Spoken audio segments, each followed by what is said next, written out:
नमस्कार। मेरा नाम भाऊ तोरसेकर। आप देख रहे हैं प्रतिवाद। दोस्तों, इतिहास के बारे में एक बात लगातार बोली जाती है। इतिहास से हम क्या सीख लेते हैं? तो कहा जाता है कि हम इतिहास से कुछ सबक नहीं लेते, ना कुछ सीख लेते हैं, और इसीलिए बार बार इतिहास दोहराता रहता है।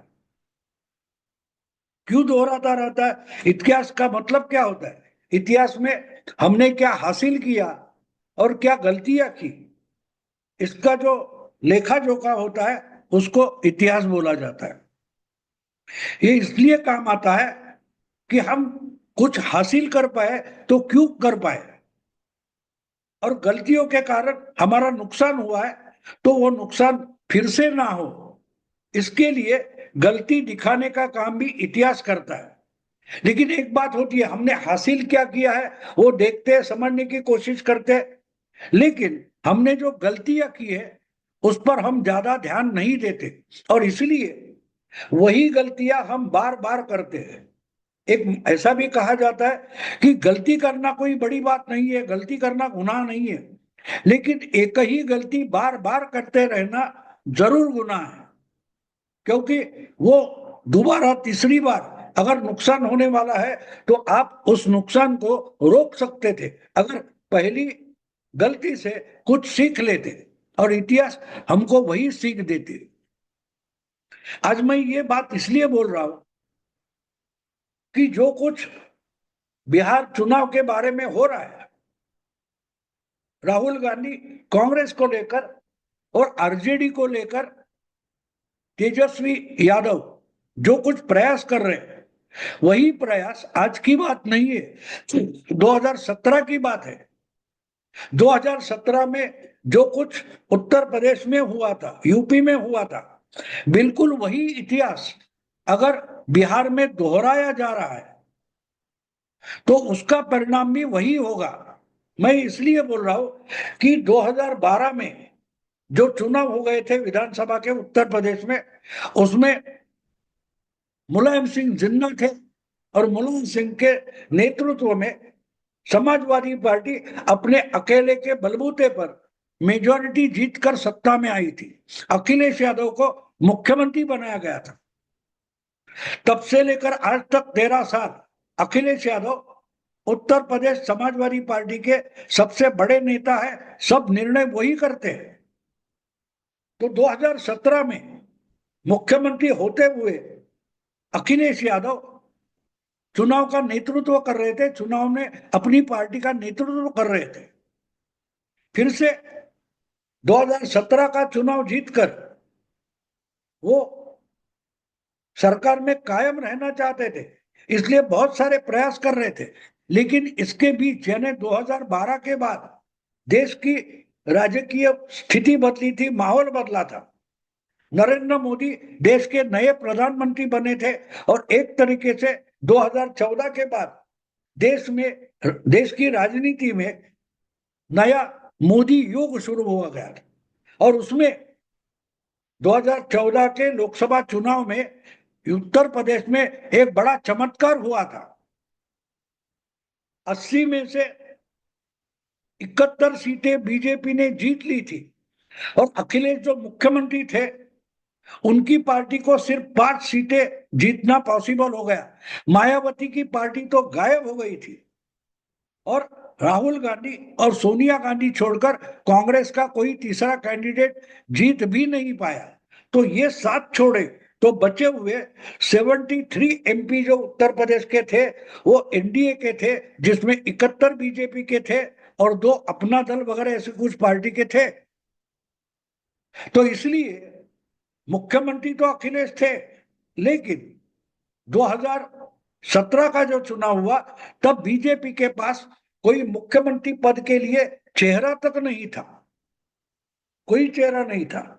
योगी का नाम तक मुख्यमंत्री पद के लिए नहीं लिया जा रहा था। ज्यादा से ज्यादा क्या होता था, शायद राजनाथ सिंह को भेजा जाएगा वगैरह वगैरह चर्चा होती थी।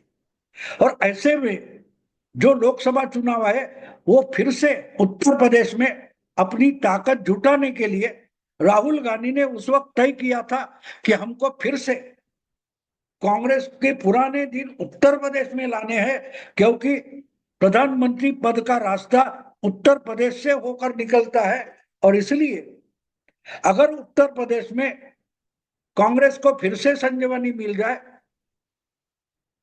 तो देश की सत्ता भी 2019 में हम ला सकते हैं। और इसलिए राहुल गांधी ने 3-4 महीने से, शायद 6 महीने से उत्तर प्रदेश में मेहनत शुरू की थी। बड़े रणनीतिकार माने जाने वाले प्रशांत किशोर, जिन्होंने 2014 में नरेंद्र मोदी को चुनाव में बड़ी मदद की थी, ऐसे रणनीतिकार को राहुल गांधी ने अपने साथ लेकर 4-5 महीने मेहनत की थी। और बड़ी मेहनत करने के बाद हासिल कुछ होते दिखाई नहीं दे रहा था, इसलिए कि प्रशांत किशोर रणनीति बनाते थे और उन्होंने बनाई हुई रणनीति थी, उसको राहुल गांधी मिट्टी में मिला देते थे। अब देखिए, उत्तर प्रदेश विधानसभा के लिए मुख्यमंत्री का चेहरा कोई हम ब्राह्मण को पेश करेंगे, राहुल गांधी या प्रियंका गांधी, इनमें से किसी एक को उत्तर प्रदेश का मुख्यमंत्री पद का चेहरा बनाकर पेश करेंगे, ये रणनीति थी प्रशांत किशोर की। लेकिन राहुल गांधी ने साफ साफ मना कर दिया, वो खुद तो मुख्यमंत्री नहीं बनना चाहते थे और बहन को भी चेहरा बनाकर पेश करना उन्हें मंजूर नहीं था। इसलिए आखिर में दिल्ली की हारी हुई मुख्यमंत्री शीला दीक्षित को उत्तर प्रदेश का मुख्यमंत्री बनाकर पेश करना यह तय हुआ था। और इसलिए वो बेचारी दिल्ली से उठकर उत्तर प्रदेश पहुंच गई। उत्तर प्रदेश में मतदाता यादी में, लिस्ट में उन्होंने अपना नाम दर्ज कर लिया, लेकिन आगे कुछ नहीं हुआ। अचानक ये बात आ गई कि अब चुनाव तो 2-3 महीने पर आकर टिका हुआ है, तो ऐसे में अकेले लड़ना मुश्किल है। तो इसलिए समाजवादी पार्टी से अखिलेश से हाथ मिला लेते हैं, ऐसा प्रशांत किशोर ने सलाह दिया। लेकिन राहुल गांधी तो राहुल गांधी है, सलाह सबकी लेते लेकिन करते तो मन की है। तो उन्होंने तय किया था कि भाई समाजवादी पार्टी से हाथ मिला लेते हैं। और अखिलेश ने आने वाले चुनाव के लिए एक प्रेस कॉन्फ्रेंस की घोषणा की थी। आने वाले चुनाव के बारे में वो कुछ बड़ी घोषणा करने वाले हैं, उम्मीदवार का चयन घोषित करने वाले हैं। इसलिए अखिलेश ने अपनी प्रेस कॉन्फ्रेंस डिक्लेयर की थी, तो उन्होंने कांग्रेस को बता दिया कि ठीक है, कांग्रेस के साथ हाथ मिलाते हैं, कांग्रेस के साथ अलायंस करते हैं, गठबंधन करते हैं, आ जाओ राहुल गांधी को भेज दो लखनऊ में। और लखनऊ में एक ज्वाइंट प्रेस कॉन्फ्रेंस हो जाएगी जिसमें कांग्रेस और समाजवादी पार्टी का गठबंधन डिक्लेयर कर देते। ये हुआ था, लेकिन राहुल गांधी ने अखिलेश की प्रेस कॉन्फ्रेंस में जाने से साफ साफ इनकार कर दिया। तो अखिलेश का इंसल्ट हो गया, उनका अपमान हो गया। वो इतने गुस्से में आ गए कि उन्होंने उसी प्रेस कॉन्फ्रेंस में सीधे सीधे 400 में से 300 सीटों पर अपने उम्मीदवार घोषित कर दिए। अब कांग्रेस की बड़ी बुरी हालत हो गई। उस रात प्रियंका वाड्रा अखिलेश को बार बार फोन कर रही थी, मैसेज कर रही थी, लेकिन किसी भी मैसेज का अखिलेश ने जवाब नहीं दिया, ना कि फोन उठाया प्रियंका वाड्रा का। सोनिया गांधी ने भी ट्राई किया, कुछ नहीं हो रहा था। आखिर रातों रात स्पेशल प्लेन करके अहमद पटेल को लखनऊ भेजा गया कि भाई जाओ, मुलायम से बात करो, अखिलेश से बात करो, ये गठबंधन होना चाहिए, न तो चुनाव कांग्रेस के लिए आसान नहीं है। तो अहमद पटेल ने मोर्चा संभाल लिया, अखिलेश को समझाया और अगले 2 दिन में कांग्रेस और समाजवादी पार्टी का गठबंधन डिक्लेयर हो गया। लेकिन तब तक जो उम्मीदवार घोषित किए थे उसमें से कांग्रेस को सीट देना मुश्किल था। और जब चुनाव हो गए तो बहुत सारी जगह एक दूसरे के खिलाफ कांग्रेस और समाजवादी उम्मीदवार लड़ रहे थे। जो समाजवादी पार्टी 215 एमएलए की पार्टी थी, वो सिर्फ 47 एमएलए की पार्टी बनकर बच गई। कांग्रेस के कुछ 24 वगैरह एमएलए थे, वो 8 एमएलए तक सिमट गए। तो ये इतिहास है। लेकिन ये इतिहास क्या है उसमें, कि जब कुछ बातें तय होती है उसी ढंग से राहुल गांधी काम नहीं करते, आचरण नहीं करते और काम बिगड़ जाता है। उनकी पार्टी का, कांग्रेस का तो काम बिगड़ जाता है, लेकिन उसके साथ साथ जिस दल से वो हाथ मिलाते हैं या हाथ मिलाने वाले होते हैं, उस दल का भी काम बिगड़ जाता है। तो ये 8 साल पुरानी बात है उत्तर प्रदेश की। हाँ, दोनों जगह यादव के बच्चे थे, वो मुलायम सिंह यादव के बच्चे थे अखिलेश। यहाँ बिहार में लालू प्रसाद यादव के बच्चे बेटे हैं तेजस्वी यादव। पिछले 2 महीनों से कांग्रेस और आरजेडी, राष्ट्रीय जनता दल, उनके गठबंधन की चर्चा चल रही है। वैसे तो ये गठबंधन बहुत पुराना है, बहुत पुराना है। मेरा ख्याल है 25 साल से ये गठबंधन चल रहा है। उसमें कोई बड़ी बात नहीं थी, क्योंकि कांग्रेस पार्टी का कोई बिहार में बड़ा नेता है ही नहीं। लालू प्रसाद यादव अपनी भी पार्टी चलाते थे और कांग्रेस पार्टी भी चलाते थे। इस बार राहुल गांधी ने तय किया है कि हमको लालू के इशारे पर चलने वाली कांग्रेस नहीं चाहिए। दिल्ली के हाई कमांड यानी राहुल गांधी के इशारे पर चलने वाली कांग्रेस पार्टी बिहार में चाहिए। और इसलिए अगर आरजेडी के साथ गठबंधन होता है तो राहुल की शर्तों पर और राहुल की इच्छा अनुसार होगा, वरना नहीं होगा।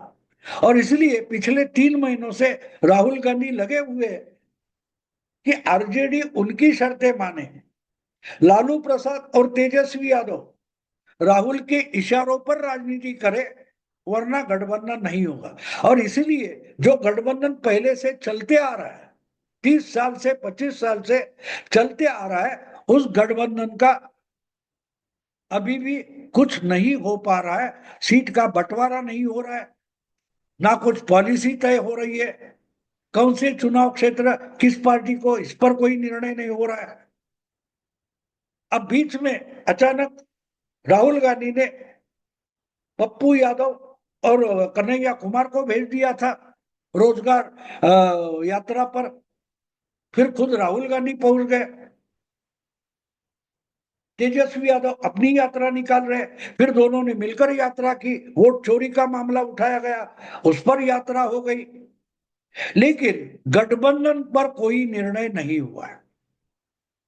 कितनी सीटें कांग्रेस लड़ेगी, कितनी सीटें आरजेडी को मिलेगी, बाकी उनके साथ जो छोटे मोटे दल है कम्युनिस्ट वगैरह, उनको कितनी सीटें मिलेगी, इस पर कुछ तय नहीं हो रहा है। और इसका एक ही कारण है कि गठबंधन के दो बड़े दल कांग्रेस और आरजेडी, इनमें तय नहीं हुआ है कि ये दोनों में कितनी सीटें बांटी जाएगी, और जो बची है वो बाकी छोटे दलों को देनी है। अगर इनका हिस्सा तय नहीं हो रहा है तो बाकी भी लटके हुए, तो करे तो क्या करे। राहुल गांधी 14 दिन की बिहार यात्रा किए वोट चोरी के नाम पर और निकल गए। लेकिन वो यात्रा पूरी करने के बाद जो गांधी मैदान है वहां उनकी रैली होनी थी, वहां भीड़ भी इकट्ठा नहीं हो रही थी। इसलिए राहुल गांधी को यात्रा का नाटक करके बिना रैली के दिल्ली भागना पड़ा।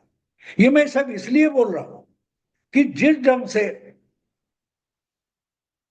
8 साल पहले अखिलेश यादव की ऑफर को राहुल गांधी ने पैरों तले रोन दिया था और गठबंधन की बातें फंस गई थी, बिल्कुल वही इतिहास आज बिहार में दोहराया जा रहा है। जितना एडजस्ट करने की कोशिश तेजस्वी यादव कर रहे हैं, उतना उतना उनको अपमानित करने का काम राहुल गांधी लगातार करते आ रहे हैं। प्रेस कॉन्फ्रेंस दोनों की हो गई, उसमें तेजस्वी यादव ने साफ साफ बोल दिया देश के प्रधानमंत्री पद के लिए हमारे गठबंधन का उम्मीदवार राहुल गांधी होंगे। लेकिन देश का चुनाव हो नहीं रहा, लोकसभा का चुनाव तो है नहीं। तो इस वक्त चेहरे की बात करें तो बिहार के मुख्यमंत्री पद के चेहरे की बात हो रही है, और राहुल गांधी का नाम तेजस्वी यादव ने घोषित किया। लेकिन तेजस्वी को बिहार के मुख्यमंत्री पद का चेहरा मानने से राहुल गांधी ने साफ इनकार कर दिया। पत्रकारों ने घुमा फिरा कर वही सवाल बार बार पूछा, लेकिन राहुल गांधी ने तेजस्वी को मुख्यमंत्री पद का चेहरा या उम्मीदवार मानने से साफ इनकार कर दिया।